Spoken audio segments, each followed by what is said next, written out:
Hello, this is Postdoc Chronicles week number 48. So just a very quick look at the draft of my very first ever high energy physics paper. We are planning to submit this on arXiv this Friday.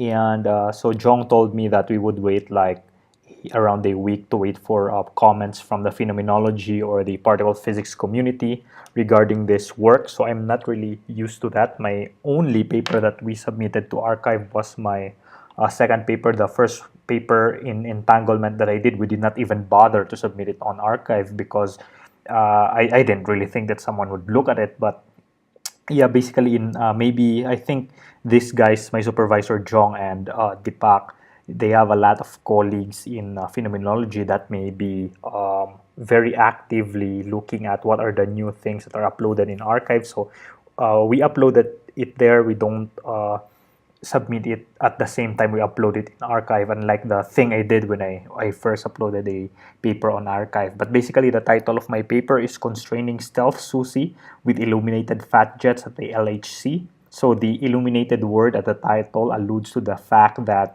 we are looking at photons that are trapped inside fat jets. So we have a very specific decay chain. So introduction, basically the motivation of our work is how to save SUSY, even though current data at LHC is saying that existing or the usual models of supersymmetry are already excluded. So, but the problem is, or the thing is, maybe we can get out of that because in 2011 there's this paper called, let me here, stealth supersymmetry in 2011 by Fan and colleagues, which basically states that maybe if we don't look at the missing energy, because missing energy is typically the signature we look for when looking for these new particles, because we know that if we don't find them, we know the energy and momentum that gets into the detector, and we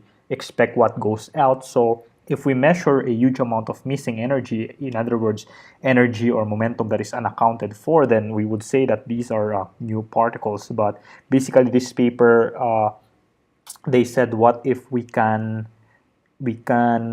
create models that don't rely on missing energy? So what we did is we did a phenomenological study based on that. But the thing is, Deepak told me that this would have been a very nice idea, because the idea of looking at fat jets looking at photons inside a fat jet has not been done before in the experiments. But unfortunately, like late March, early this year, a result from CMS, and of course, Deepak had already been telling me this. He said that CMS Sub had been doing a search also involving photons within a fat jet. So currently, this is still in the a conference note. It's not yet out in arXiv, but yeah, we lost that the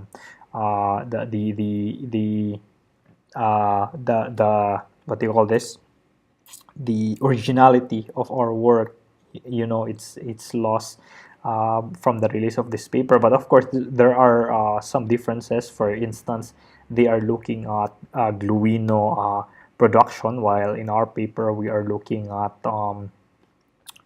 squark decay. So here's our Fiveman diagram. Here's our decay chain.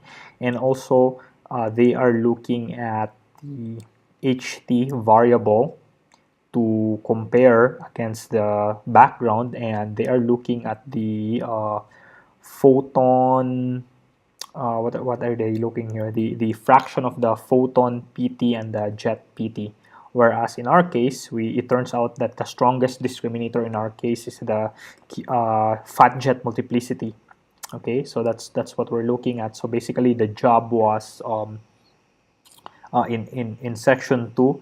So look at the existing literature on ideas where if it is possible for in our case, the lightest neutralino, and then consecutively the singularino to decay to the specific final states that we have. And of course, it turns out that there are specific portals going there, okay, going into those decay chains. So that's what we did. And then finally, we generated, of course, the signal and the background, because of course that's what you do in phenomenology is you test, even though you can't do the experiment yourself, you test via existing background simulators whether your signal can go beyond the background. So I did that using Pythia and MadGraph matching and stuff. So typically you have this plot right here that I have. So typically,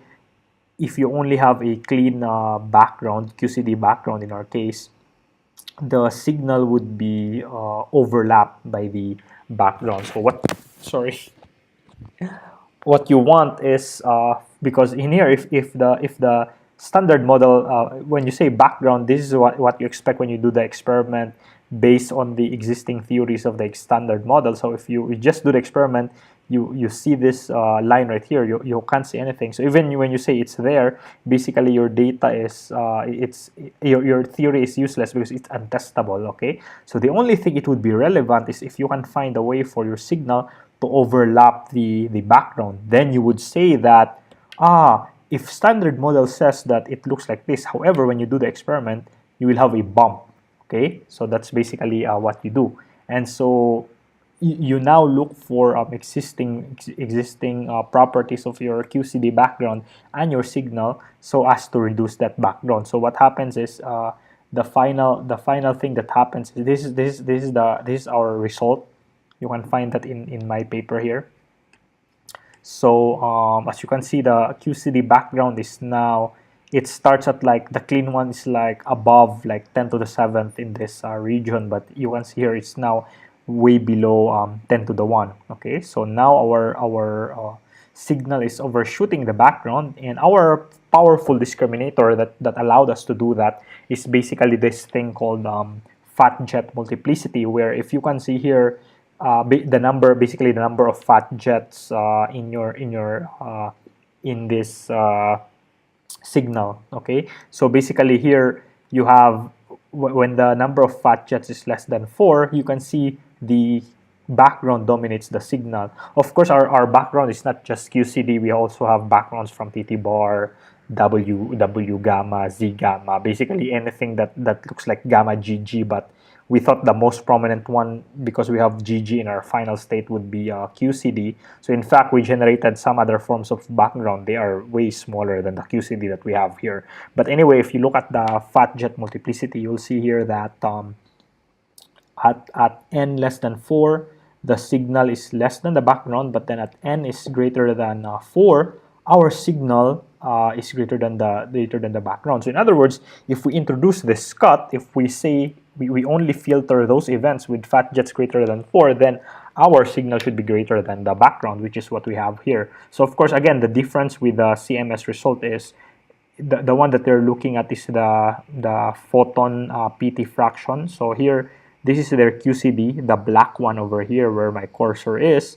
You can see at around like 0.8, 0.9, less than that, the QCD dominates, and then, but then greater than 0.8, our signal dominates. So what we're saying is, if we look at the experiment and if SUSY is true, we should see this peak. And similarly, in our case, if we do the experiment and then we look at this mass distribution, we should see some peak around here. Okay, and of course, you don't just look at like how would you get the parameters that you test for your signal. So that's why we have this exclusion plot right here, because what this says is it gives you the allowable parameters that you can test. So the red ones basically are the pair of neutralino and squark masses that are already excluded, or that are already not allowed according to existing Atlas experiments. And then so we pick benchmark points from the green and the yellow ones, and then those are the ones that we generate data for, and then we run the cut. So let me just show you very briefly. So this the one I highlight here, this is the main cut that I found that made the background smaller than the signal. So again, the main purpose is you don't want this. You introduce cuts. Every time you introduce cuts, the blue one, the QCD background, becomes smaller. The red one, the signal, also becomes smaller. So you need to find that, the nice combination where the background goes down entirely, but then you still have some signals left. Okay.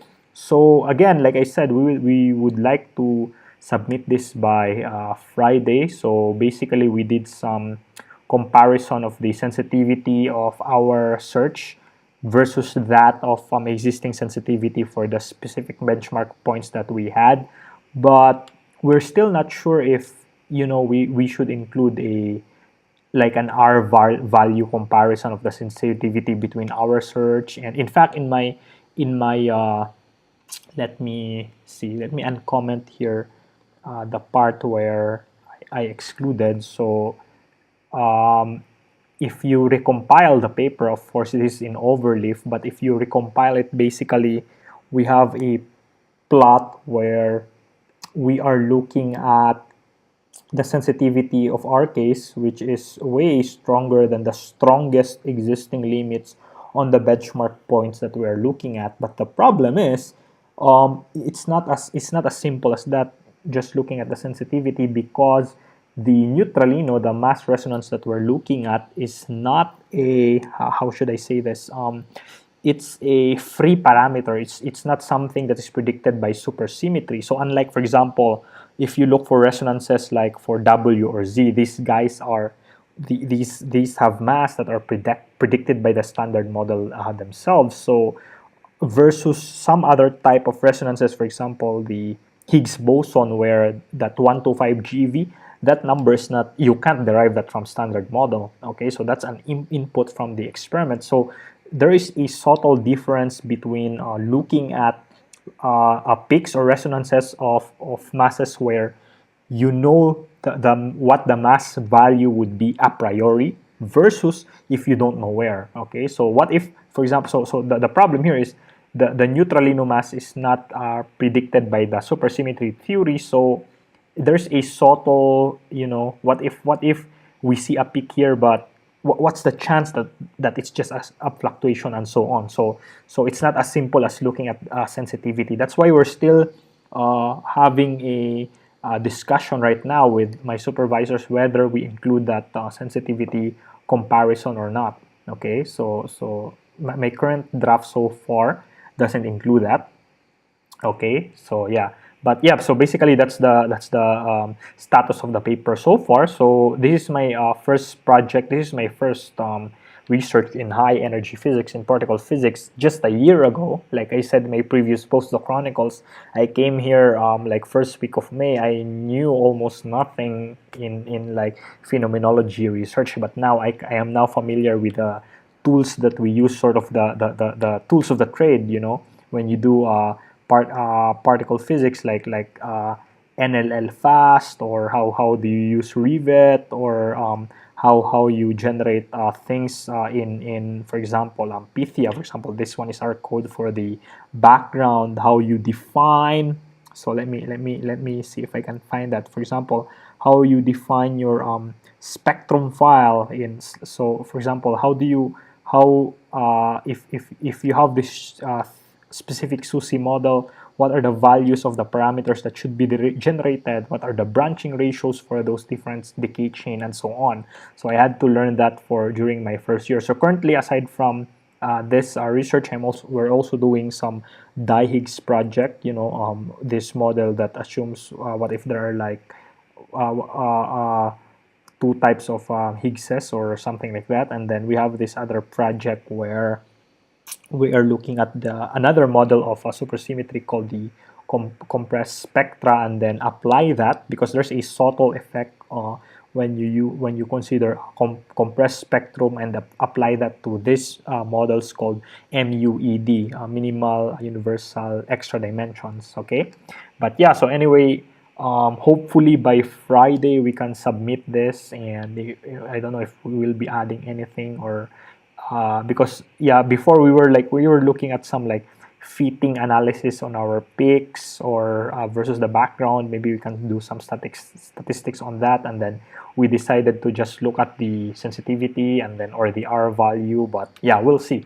But yeah, so far it looks good so far. So again, it's called Constraining Stealth SUSY with Illuminated fat jets at the LHC. So hopefully this will see the light of day. This will go to arXiv, my very first phenomenology high energy physics paper. Like I said, my purpose of doing this postdoc is when I go back to the Philippines, I will be spearheading a group in particle physics. And of course, I want to, for me personally, I'm making this video so that in the future, when I grow up to be this guy who's doing like phenomenology and stuff, I can look back and see my first work in particle physics, and it is concerning stealth SUSY. Okay, thank you very much for watching. So I'll be updating in my next Postdoc Chronicles whether we are able to upload this in arXiv this week or not. But anyway, this has been Postdoc Chronicles week number 48, and thanks for watching. I'll see you next time. Bye bye.